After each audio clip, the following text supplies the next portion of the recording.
सुप्रभात। मैं हूं जगेंद्र राणा। आज की हमारी आध्यात्मिक चर्चा का विषय है संसार एवं शरीर। संसार एवं शरीर।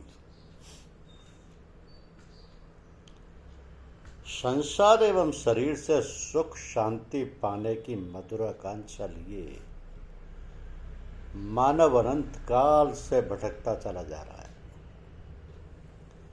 इस यात्रा में ना तो उसे सुख मिल पा रहा है ना शांति, पर आनंद का तो प्रश्न ही नहीं उठता। उल्टे वो दुख के गहरे दलदल में धंसता चला जा रहा है। ज्यों ज्यों सूरज भज्यो चह त्यों त्यों उर्जत जात, और उसका वह चिर वांछित सुख कभी देह गेह में, कभी कंचन कामनी में, तो कभी उच्च पद मद में लुका छुपी का खेल खेल रहा है। यात्री थक चुका है, वो विश्राम चाहता है, किंतु ये अतृप्त वासनाएं बैठने दें तब तो। जैसे गर्मी में प्यास से व्याकुल मृग सूर्य की रश्मियों से उत्तप्त बालुका कणों में जल का आभास पाकर सतत दौड़ता रहता है, उस बेचारे को उस मरुभूमि में होठ गीले करने लायक भी जल नहीं मिलता। मिले भी कैसे? वहां जल हो तब ना। और अंत में तीव्र तृषा से व्याकुल होकर प्राण त्याग देता है। किंतु प्राणोत्सर्ग से भी तो इस अध्याय का उपसंहार नहीं होता। कर्मफल या प्रारब्ध की विभीषिका इस अभागे जीव को अगले जन्म के साथ पुनः मरीचिका के मायाजाल में फंसा देती है। तो रुको, सोचो, विचारो कि कहीं तुम्हारी स्थिति भी उस मृग के सदृश तो नहीं है, जो अपनी नाभि में विद्यमान कस्तूरी से बेखबर बेचारा जंगल की घास में उसका अनुसंधान करता फिरता है। कस्तूरी अर्थात राम, अर्थात सुख शांति व आनंद का जो अक्षय भंडार है, वो तो अंतर में विद्यमान है। महात्मा कबीर सावधान करते हैं कि कस्तूरी कुंडल बसे मृग ढूंढे वन माए, ऐसे घट घट राम हैं दुनिया देखे नाही। तो जो जरूरत है अपने घट के अंदर झांकने की, अंतर्दर्शन की या आत्म अनुसंधान की, जहाँ सुख राशि आनंद सिंधु श्री राम स्वयं विराजमान है, अंतर स्थित द्रव्य चैतन्य से दूर चले जाने का नाम है दुख। फिर से सुन लीजिए, अंतर स्थित द्रव्य चैतन्य से दूर चले जाने का नाम है दुख।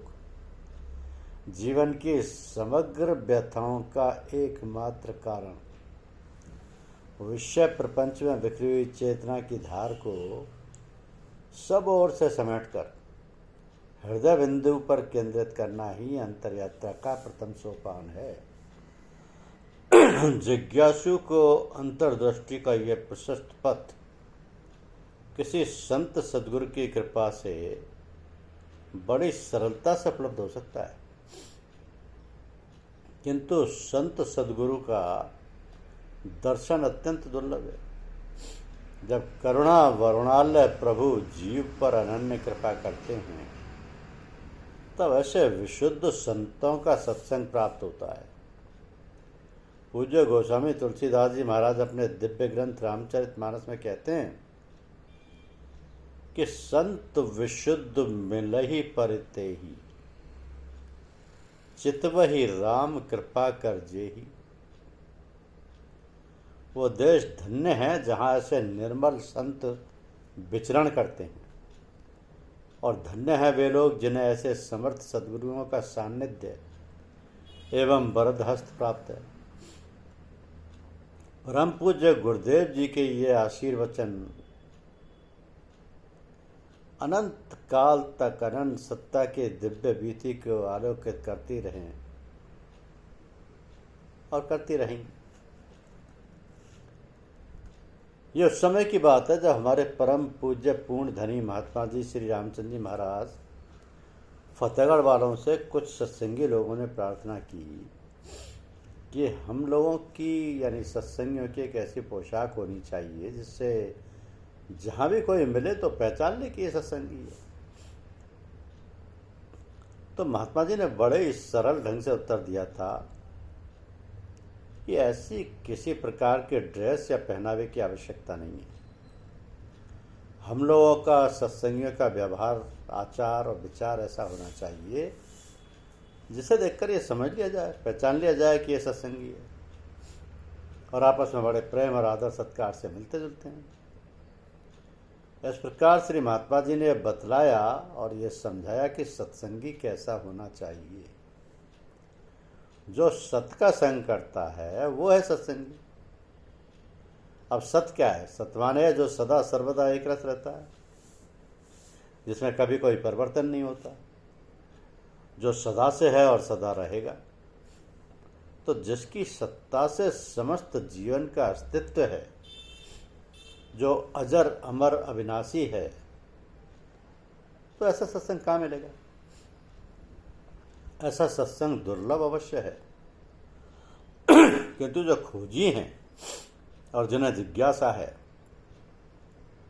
जो चाहते हैं कि हम उस सत्ता को, उस प्रभु को, परमपिता परमेश्वर को प्राप्त करें, उसके निकट पहुँचें, तो ऐसे महात्मा संत जन खोजने से मिल जाते हैं और उन्हीं के सानिध्य में, उन्हीं के पास उठने बैठने से, उन्हीं से संपर्क करने से, वो जो कुछ बतलाएं उसको अभ्यास में लाने से हमें ऐसी बुद्धि, ऐसी चेतना प्राप्त होगी कि हम उस ओर अग्रसर होने लगेंगे, चलने लगेंगे, साधना में जुड़ जाएंगे और हमें सत की सत्ता का आभास मिलने लगेगा और हमें वो सभी गुण, वो सभी बातें आने लगेंगी कि हमारा आचार, व्यवहार, विहार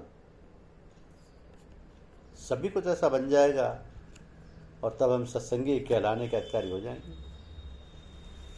तो तब जो कुछ भी हमें मिलेगा, हमें देखेगा, कोई भी हमें देखेगा कि हाँ ये तो सत्संगी है, संत है, महात्मा है, और लोग अनायास ही हमारी ओर आकर्षित होने लगेंगे।